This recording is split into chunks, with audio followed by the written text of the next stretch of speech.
¿Qué pasaría si les dijera que el suelo, sí, la tierra que pisamos todos los días, tiene un lenguaje secreto? Bueno, es un lenguaje que los ingenieros tienen que dominar para construir todo lo que nos rodea de forma segura. Y hoy vamos a descifrar ese código. Bien, esta es nuestra hoja de ruta. Primero, vamos a ver cómo el suelo cambia de humor. Después, identificaremos esos puntos de quiebre exactos. Luego, nos meteremos al laboratorio para ver dos pruebas clave, la del límite líquido y la del límite plástico. Y al final, con todo eso, vamos a revelar qué nos dice el suelo realmente. Ok, empecemos con la gran pregunta, el meollo del asunto. ¿Por qué hay suelos que son súper firmes, confiables, y otros que de la nada pueden volverse una especie de lodo peligroso? Y esta pregunta no es para nada trivial, ¿eh? O sea, ¿qué hace que un suelo sea bueno?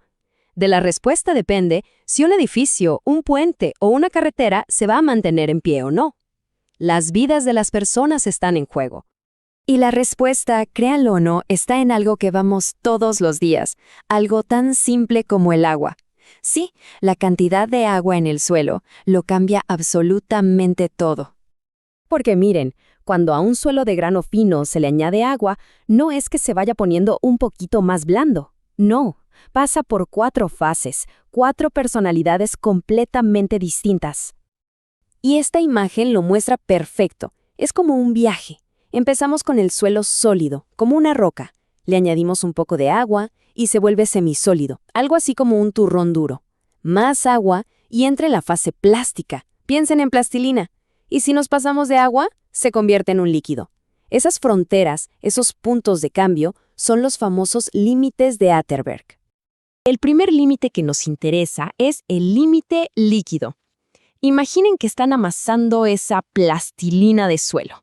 Bueno, el límite líquido es ese punto mágico, ese contenido de humedad exacto en el que la plastilina se rinde y empieza a escurrirse como una sopa espesa. Ahora vámonos para el otro lado.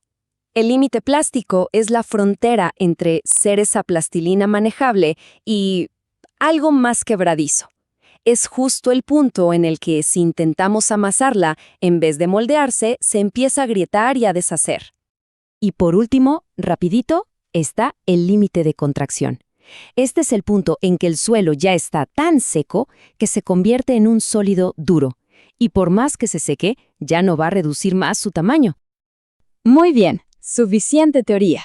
Vámonos al laboratorio. Vamos a ver cómo se mide en la vida real ese punto exacto en el que el suelo empieza a fluir.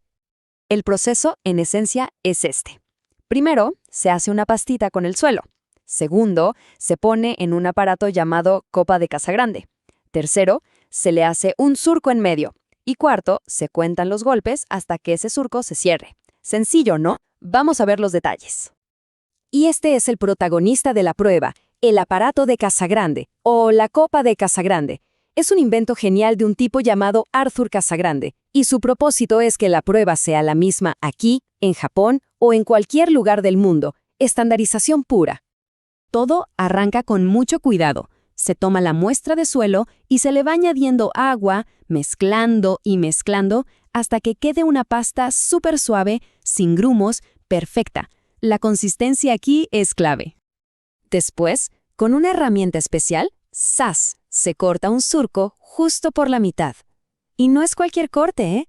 Tiene que ser un canal perfecto, porque aquí es donde va a ocurrir toda la magia de la prueba. Y aquí está la acción. Se empieza a girar una manivela que hace que la copa suba y caiga. ¡Pum, pum, pum! Con cada golpe, el suelo vibra y trata de unirse. El objetivo es contar cuántos golpes se necesitan para que el surco se cierre en una distancia de más o menos media pulgada. Y aquí viene el número mágico. Si se cierra justo a los 25 golpes, el contenido de humedad que tiene el suelo en ese instante, ese, por definición, es el límite líquido. Ok, ya tenemos la primera pista. Ahora vamos por la segunda. Encontrar ese punto exacto en el que nuestra plastilina de suelo dice basta y se empieza a romper. Esta prueba es mucho más artesanal, por decirlo así, mucho más simple. Básicamente es agarrar una bolita de suelo, empezar a rodarla para hacer un gusanito y fijarse muy bien en qué momento se empieza a desmoronar cuando llega a tener unos 3 milímetros de grueso. Y así se ve. Es un proceso súper manual. Se hace sobre una placa de vidrio.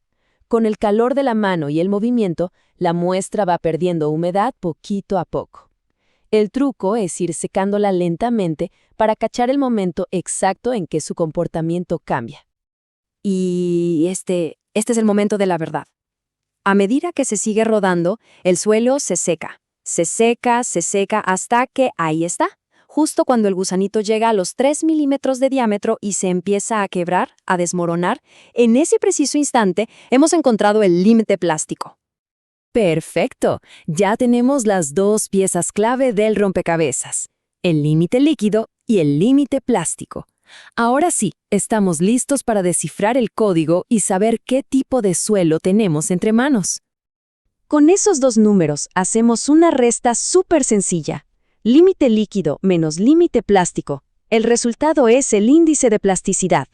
¿Y qué nos dice este número? Bueno, nos dice qué tan plástico es el suelo.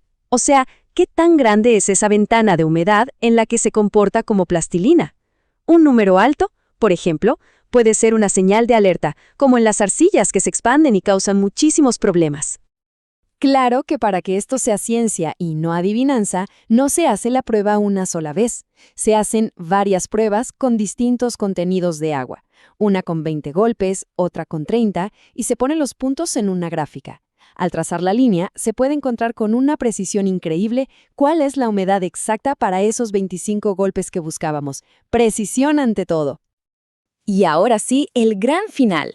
Todo este trabajo nos lleva aquí, a la carta de plasticidad de Casagrande. Es como el mapa del tesoro.